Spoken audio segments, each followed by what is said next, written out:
বিশ্বাস করতেন শিক্ষা কেবল তথ্য অর্জন নয়, বরং চরিত্র গঠন, সামগ্রিক উন্নয়ন এবং আত্মাকে লালন করা।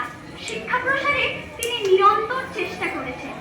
1962 সালের 5ই সেপ্টেম্বর ডক্টর রাধাকৃষ্ণনের ৭৭তম জন্মদিনে প্রথমবারের মতো শিক্ষক দিবস পালিত হয়।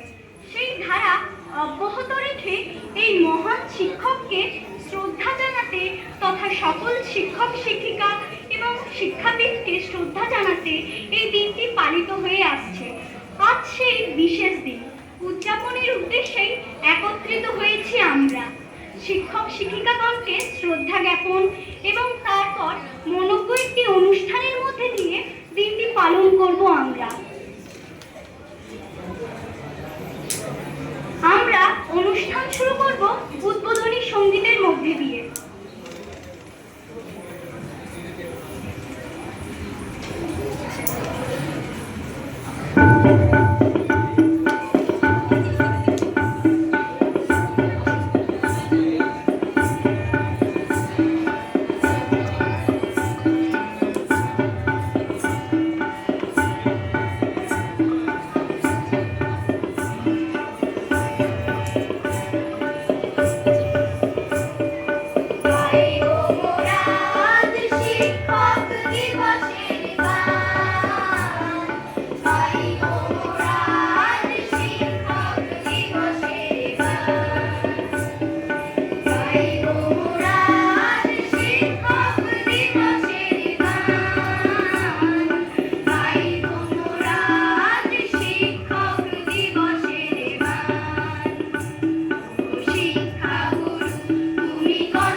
সর্বপল্লী রাধাকৃষ্ণনের প্রতিকৃতিতে মাল্যদান করার জন্য ডেকে নেব বিদ্যালয়ের দায়িত্বপ্রাপ্ত প্রধান শিক্ষক শ্রী অপূর্ব ঘোষ মহাশয়কে।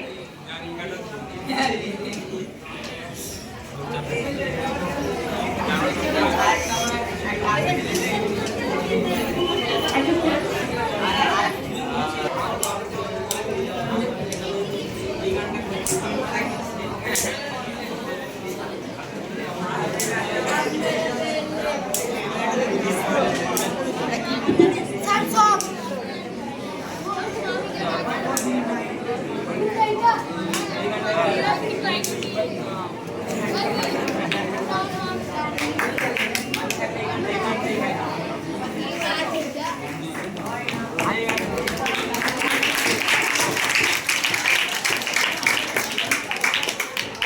দশম শ্রেণী বা নবম শ্রেণীর বড় ছেলেরা একজন এসে একটু হাত।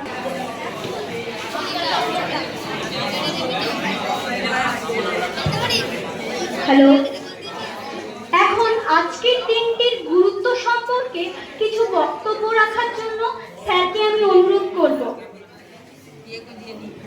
আমার বিদ্যালয়ের সহকর্মী আমরা সকলে এখানে রয়েছে। আজকের দিনটি যে উদ্দেশ্যে পালিত হচ্ছে, প্রকৃত অর্থে সেটা আগামীকাল, যেহেতু বিদ্যালয় ছুটি থাকছে, সেই জন্য আজকের অনুষ্ঠানটা আমরা শুরু করেছি, যেটা আগামীকাল হওয়ার কথা ছিল। তো এই জায়গা থেকে দাঁড়িয়ে উদ্দেশ্য যখন একটা সুন্দর হয়, সময়টা হয়তো সেখানে একটু এগিয়ে পিছিয়ে যেতেই পারে। তাই আমাদের সামনে যার প্রতিকৃতি রয়েছে আমরা সকলে দেখতে পাচ্ছি, আমাদের ভারতবর্ষের শ্রদ্ধেয় একজন শিক্ষক মহাশয় শ্রী সর্বপল্লী রাধাকৃষ্ণন। বর্তমান সময়ে আমরা শিক্ষকতা করছি, ঠিক বহু বছর এগিয়ে গেলে আমাদের সামনের এই সম্মানীয় আমাদের শ্রদ্ধেয় তিনিও শিক্ষকতা করতেন। সেই সঙ্গে তিনি একাধারে আমাদের ভারতবর্ষের যে প্রশাসনিক বিভাগ তার উচ্চ পদে, সর্বোচ্চ পদে দায়িত্ব পালন করেছেন। তিনি শুধুমাত্র শিক্ষকের গণ্ডির মধ্যে সীমাবদ্ধ থাকেননি, সারা ভারতবর্ষের গঠনের রূপকার হিসেবে তার ভূমিকা ছিল অনবদ্য। সেই ব্যক্তিটিকে আমরা সকলে শ্রদ্ধা জানাই।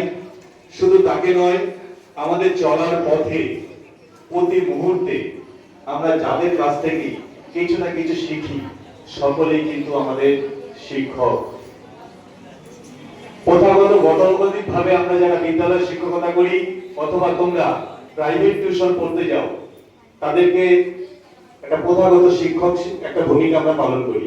কিন্তু আমাদের দৈনন্দিন জীবনে ঘুম থেকে ওঠার পরে ঘুমোতে যাওয়া, এই পুরো দিন, প্রত্যেক দিন আমরা এই প্রথাগত গতানুগতিক শিক্ষার বাইরে গিয়েও অনেকের থেকে অনেক কিছু শিখি। সেটাও কিন্তু শিক্ষার একটা পাঠ। যাদের কাছ থেকে আমরা শিখি তারাও কিন্তু শিক্ষাগুরু। সেক্ষেত্রে আমি দাঁড়িয়ে আছি তোমাদের শিক্ষক হিসাবে, অনেক কিছু আছে যা তোমাদের কাছ থেকে আমরা শিখি, সেটাও কিন্তু শিক্ষা। সেই জন্য কোন একটা সীমাবদ্ধ গণ্ডির মধ্যে শিক্ষকতাকে আবদ্ধ করা যায় না। এটা একটা বিরাট কর্মকাণ্ড যেটা সারা জীবন ধরে চলে। শিক্ষা কিন্তু কখনোই থেমে থাকে না। প্রথমে আমাদের শিক্ষা শুরু হয় একেবারে জন্মের পরে মায়ের কাছ থেকে, তারপরে হয় পরিবারের কাছ থেকে, তারপরে চলে আসি আমরা অঙ্গনারী বিদ্যালয়, প্রাইমারি, তারপরে উচ্চ বিদ্যালয়, এখান থেকে কলেজ, বিশ্ববিদ্যালয়, কর্মজীবন, এবং আমৃত্যুকাল অবধি আমরা কিন্তু শিখি, কিছু না কিছু শিখি আমরা প্রতি মুহূর্ত। আর বর্তমান সময়ে সভ্যতার সঙ্গে সঙ্গে আমাদের কাছে প্রতি মুহূর্ত এই যে বিজ্ঞান, তারা আপডেট হচ্ছে। এই বিজ্ঞানের সঙ্গে মানিয়ে চলতে গেলে কিন্তু আমাদের শিখতে হয়। যার আজকে প্রথম প্রেয়ার লাইনে দাঁড়িয়ে বলেছিলাম যে আজকে এমন কোনো গান বাবা তোরা করিস না, তোদের বকাবকি করতে হয়। কিন্তু তারপরে দেখলাম যে স্কুলে যত ছাত্রছাত্রী উপস্থিত থাকে তার 50% মোবাইল নিয়ে এসেছিস তোরা। কোন শিক্ষক শিক্ষিকার অনুমোদন বা কাউকে জিজ্ঞাসা করা করিস। কিন্তু এই যে শিক্ষক আর ছাত্রের যে একটা সম্পর্ক, এই জায়গাটা কিন্তু একটা সুন্দর জায়গা। সেই জায়গা যার জন্য আগে তোদের আমি কাউকে বকাবকি করিনি, অপশন দুটো দিয়েছিলাম যে হয়তো তোরা বাড়িতে রেখে আয় অথবা জমা দে। যাই হোক, তোরা সকলের মোবাইল জমা করেছিস। আজকে যদি তোদের হাতে মোবাইল থাকতো, এই অনুষ্ঠানটা মোবাইল নয় হয়ে যেত, শুধু মোবাইলের মধ্যে আবদ্ধ থাকতো। কারণ আমি ঢুকে রেখেছি ওই ঘরের মধ্যে, কেউ মোবাইলে গেম খেলছিস। আর ইতিমধ্যে এখন যেটা আমাদের যে মিডিয়া, তাতে আমরা যে পার্টটা ব্যবহার করি সেই কাজটা শুরু হয়েছে। কিন্তু একটা কথা মনে রাখতে হবে, এটা একটা শিক্ষাঙ্গন, এটা একটা মন্দির সবার কাছে। আমরা এখান থেকে জীবনের একটা পথ তৈরি হওয়ার জন্য আসি। শুধুমাত্র বইয়ের ওই পুঁথিগত বিদ্যার মধ্যে আবদ্ধ আমরা নই। সেটা কিন্তু জীবনে চলার পথটা সুন্দর করে না। অঙ্ক শিখতে হবে, বিজ্ঞান শিখতে হবে, ইতিহাস জানতে হবে, ভূগোল জানতে হবে, সব জানতে হবে। কিন্তু তার সঙ্গে শিক্ষা নিতে হবে কিভাবে সমাজে একজন দায়িত্ববান নাগরিক হিসাবে নিজেকে গড়ে তোলা এবং সমাজটাকে সুন্দর করা। সেই শিক্ষাটা কিন্তু শুধুমাত্র আমাদের পুঁথিগত বিদ্যার মধ্যে সীমাবদ্ধ থাকে না। সেই জন্য সকলকে আমরা বলবো, তোমরা যারা আমাদের ছাত্রছাত্রী সকলেই আমাদের প্রিয়,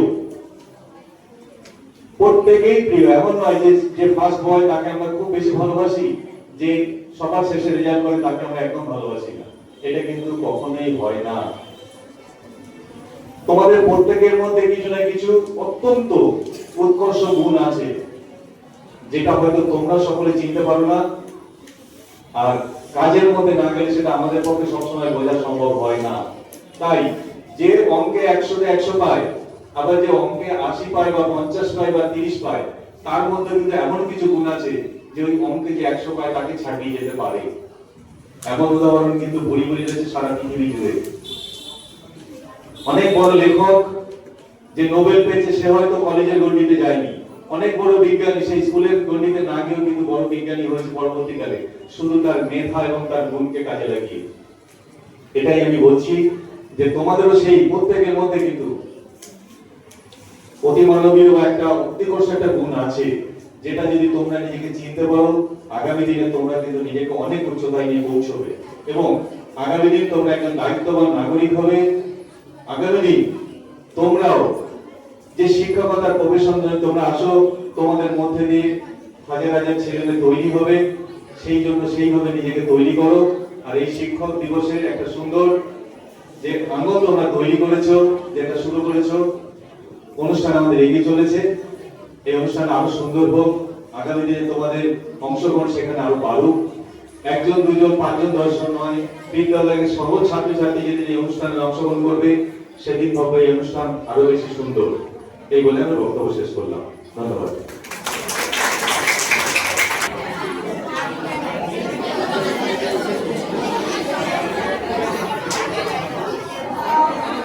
এখন শিক্ষকগণ উদযাপনের জন্য 10ম শ্রেণীর ছাত্রছাত্রীদেরকে ডেকে নেব।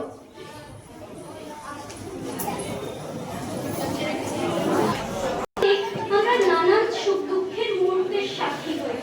বিদ্যালয় ছেড়ে যাওয়ার পরে সেই মুহূর্তগুলি আমাদের মনে বারবার ফিরে আসে। সেই অনুভূতি নিয়ে আমাদের পরবর্তী নিবেদন সমবেত সঙ্গীত।